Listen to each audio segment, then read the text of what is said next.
औद्योगिक क्षेत्र site B Mathura में सड़कों का निर्माण प्रगति पर है, लेकिन सभी मानकों को ताक पर रखकर यूपी सीडा ये निर्माण कार्य कराया जा रहा है। संगठन की बार बार आवाज उठाने पर भी कार्य को रोका नहीं जा रहा है। जिस क्षेत्र में अभी तक पानी की निकासी की व्यवस्था व्यवस्थित नहीं है, सारा पानी चाहे वो मानसून का हो, चाहे वो फैक्ट्री से निकलने वाला हो, सभी सड़कों पर आता है। उससे सड़क टूटती है, धराशाही होती है, ध्वस्त होती है। यूपी सीडा को बार बार अवगत कराने के बाद भी आज तक इंडस्ट्रियल एरिया साइट बी के अंदर ड्रेनेज की व्यवस्था नहीं करी गई है, जिससे क्षेत्र के अंदर पानी के निकासी की कोई व्यवस्था नहीं है।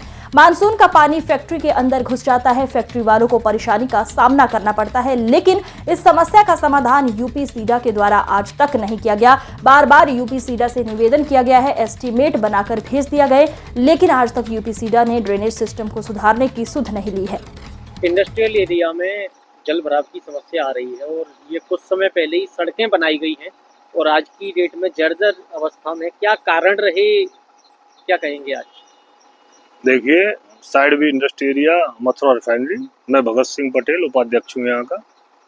आपको यहाँ की स्थिति से अवगत कराना है कि ये अभी टेंडर जो पास हुआ है यूपी सीडा का, अभी आप स्थिति देख रहे हैं, इसमें कोई कार्य कराया गया है। नालियों की व्यवस्था इनको पहले करानी थी और सड़क की व्यवस्था इसके बाद में करानी थी, जिससे कि सड़कों पे जो जल भराव की समस्या है वो नहीं होती और ये सड़क जो है एक लंबे समय तक चल पाती। अभी आप देख रहे हैं कि क्या स्थिति है इसकी। हमारा साइड बी एसोसिएशन का ये कहना है कि पहले आप नालियों का निर्माण कराया जाए, उसके बाद सड़क का निर्माण कराया जाए। यदि आप इस तरह से कार्य करेंगे तो हमारा एसोसिएशन इसके विरुद्ध में है कि ये कार्य न किया जाए, नहीं तो पुनः हमें इतने पैसे लगाने पड़ेंगे सरकार द्वारा। 30 साल बाद ये जो है पूरे इंडस्ट्री एरिया का सड़क निर्माण के लिए टेंडर और जो पैसा अलॉट हुआ है वो व्यर्थ चला जाएगा। हमारा आपसे अनुरोध यह है कि पहले नालियों का अच्छे से निर्माण किया जाए, उसके बाद ही सड़क का निर्माण किया जाए। कहीं ना कहीं देखा जा रहा है यूपी सीडा के अधिकारियों के द्वारा जिस तरीके की लापरवाही की जा रही है, कहीं ना कहीं सरकारी पैसे का ये दुरुपयोग कर रहे हैं। बिल्कुल ये दुरुपयोग कर रहे हैं। हमने उद्योग बंधु की मीटिंग में ये मुद्दे को उठाया था और डीएम साहब के सामने प्रमुख ये बात रखी थी कि साहब जो है सबसे पहले नालियों का निर्माण किया जाए, उसके बाद ही सड़क का निर्माण किया जाए, नहीं तो जितना भी पैसा सरकार द्वारा अलॉट हुआ है वो व्यर्थ हो जाएगा और उसका निराधार रहेगा। उस पैसे बहुत जरूरी है इंडस्ट्रियल एरिया में, ये प्राथमिकता देनी चाहिए, ये बिल्कुल सही है।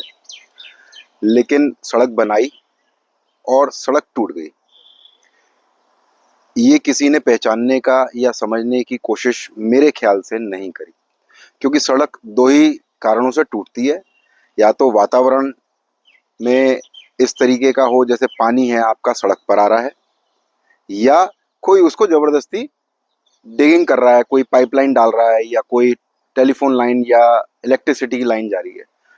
ऐसी कोई लाइन यहाँ डली नहीं है और जैसे कि आप देख पा रहे हो पीछे तमाम पानी है, रोड पर नाले बने नहीं है दोनों तरफ, तो यही पानी रोड पर आता है, तो यही पानी रोड को स्पॉइल कर रहा है। तो मेरे हिसाब से पहले रोड पे काम करने की बजाय नालियों पे काम होना चाहिए और यही मांग करी जा रही है कि पहले नाली बनाइए, क्योंकि आप इन्वेस्टमेंट कर रहे हैं रोड के लिए, बहुत अच्छी बात है, लेकिन ये इन्वेस्टमेंट जो आप नाली पे नहीं कर रहे अभी, ये बाद में करेंगे तो रोड फिर टूट जाएगी। तो लिहाजा ना तो सरकार का, ना ही इंडस्ट्रियल, ना ही कोई एसोसिएशन का पैसा मेरे हिसाब से जाहिर करना चाहिए कि पहले हम रोड बनाएंगे, फिर नाली बनाएंगे, फिर रोड टूट जाएगी, फिर हम रोड बनाएंगे। पहले नाली बनाइए, फिर उसके बाद रोड बनाइए। जो सबसे ज्यादा जरूरी है पहले उस काम को कीजिए प्लीज, ये आप लोगों से सबसे रिक्वेस्ट है। एक मुद्दा चल रहा है कि पहले नाली, हाँ बिल्कुल, पहले नाली, पहले नाली फिर रोड, बिल्कुल यही नारा है हमारा भी, पहले नाली फिर रोड, यानी कि पहले नाली बनाई जाएगी, बिल्कुल बनाया जाएगा तब। और यदि पहले रोड बनना चालू हो जाएगी तो मुझे ऐसा लगता है कि इसमें हमें परेशानी ही है, क्योंकि आप लोग यदि रोड बनाने पे काम कर रहे हो तो आप लोग हमारे लिए कोई फेवरेबल काम नहीं कर रहे और नुकसानदायी कर रहे हैं, क्योंकि नाली का पानी रोड पर फिर भी आएगा और यदि आप रोड एलिवेट कर दोगे तो ये नाली का पानी हमारी फैक्ट्रियों में आएगा